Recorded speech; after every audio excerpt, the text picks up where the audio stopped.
Ketika Bandara Kuala Namu di Sumatera Utara sekarang menjadi dikelola manajemennya oleh India, maka banyak di benak masyarakat muncul komen, sudah ngutang bangunnya pas jadi dikelola asing. Sebegitu tidak ada kemampuannya kah dalam membangun dan mengelola bandara? Apakah dulunya nggak mikir bahwa membangun itu harus ada yang mengelola? Yang buat untung usaha itu bukan membangunnya, tapi kelolaannya. Bener kan ya? Juga langsung terbayang 3 bandara lain yang dibangun namun sepi, yaitu Bandara Kertajati, Bandara Purbalingga, dan Bandara Jogja, YIA, yang jangan-jangan bakal dikelola asing juga. Sebenarnya ada sih alasan kronis, yaitu efek pandemi yang berkepanjangan sehingga bandaranya merugi. Ya tidak bisa dipersalahkan juga komentar pejabat seperti itu. Komen tadi membuat masyarakat makin membayangkan proyek lain, KRL yang belum selesai, kereta cepat yang penuh kontroversi, dan banyak lagi membangun infrastruktur jalanan menjadi propaganda kesuksesan membangun hanya etalase politik tidak produktif. Jadi ikut terbayang-bayang itu semua. Semua infrastruktur itu tidak salah. Sungguh, membangun itu tidak pernah salah. Semua itu ada manfaatnya. Sungguh. Namun, ketika hasilnya tidak maksimal, tidak ada yang mengelola, dan memberatkan, baik secara bisnis karena lama balik investasinya, juga berat karena beban hutang cara membangunnya, maka kita harus menemukan solusi. Walau agak ngocol memberikan solusinya, bikin kuping panas, namun tetap kita harus memberi solusi. Sungguh, kalau kita detailkan, kita New Mind ini sangat mendukung pembangunan infrastruktur. Yang membedakan dari sisi pandang New Mind adalah membangunnya kaum New Mind adalah caranya yang berbeda dengan Old Mind. Bukan tujuan yang berbeda, sama tujuannya. Sekali lagi, caranya. Cara berhutang, pakai teknologi asing, pakai uang asing,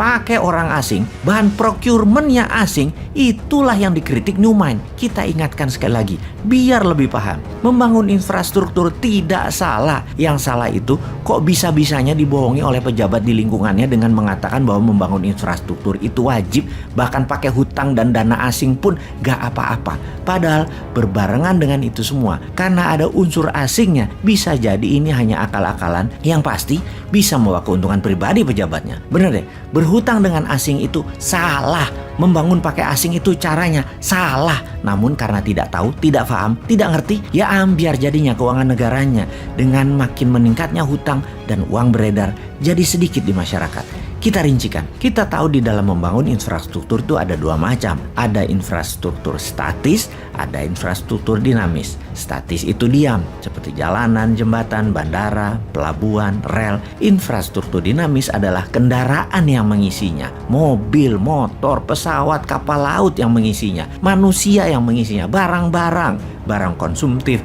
barang produktif, apa aja. Semuanya barang itu adalah yang disebut pengisi infrastruktur statis. Entah bagaimana kok ditelan mentah-mentah dengan pemahaman bahwa negara Tiongkok membangun infrastruktur jalanan dan lain sebagainya sebagai landasan kemajuan negara Tiongkok. Maka jawabannya adalah salah, nggak sepotong begitu melihatnya. Yang dibangun Tiongkok bukan infrastruktur statis saja, tapi plus infrastruktur dinamis. Jadi jalanan dibangun ya isinya yang berupa mobil, truk, bus, motor, semua jadi paket, dimodali, dibuat, diproduksi dalam negeri juga berbarengan, bahkan isi truknya, isi busnya jadi satu paket juga, yaitu manusia dan barang produksi dan barang kebutuhan pokok yang semuanya merupakan produk dalam negeri untuk memenuhi kebutuhan domestik dan ekspor. Pendanaannya bukan hanya infrastruktur statis, tapi juga dinamis berserta isinya. Itu kuncinya.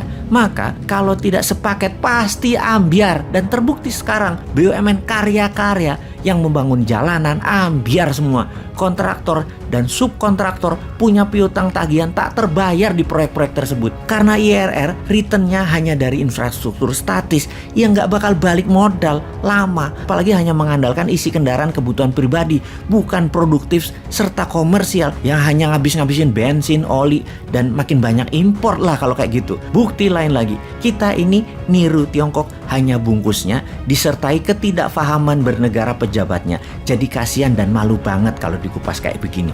Apalagi kalau ada masalah, maka menterinya yang dipanggil, pejabat tertinggi melimpahkan 100% ke menterinya. Jadi kalau salah menterinya, kalau benar pemimpinnya. Sempurna idenya dan sempurna pasukan buzzer yang melindunginya dengan berita yang selalu positif. Di sisi New Mind, kita bukan memberikan informasi negatif. Benar kita nyinyir, tapi kita selalu memberikan solusi alternatifnya. Kita kuatkan bukti menunjang data kita. Amerika di tahun tahun 1933 juga membangun infrastruktur jalanan. Namun tujuannya adalah demi industri mobil dan industri gasolin meningkat kebutuhannya. Strategi itu namanya create demand. Jepang setelah Perang Dunia Kedua membangun rel dan kereta api hingga kereta cepat dalam 20 tahun. Semua 100% produk dalam negeri Jepang. Tujuannya sekali lagi, create demand.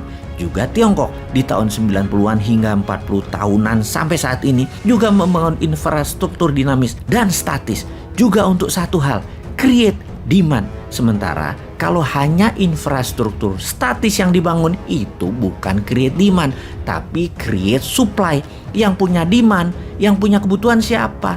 Ya pabrik Tiongkok yang perlu. Mereka memastikan bahwa produknya bisa sampai ke ujung desa-desa di seluruh wilayah. Yang tidak paham mengelola ekonomi dan membangun infrastruktur statisnya manut. Yang sesungguhnya create demand produk Tiongkok dengan disediakan infrastruktur statis di provinsi-provinsi lain di luar mainland Tiongkok.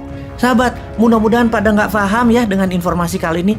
Teruslah rebahan, teruslah menjadi masalah dan beban APBN, dan teruslah mengeluh.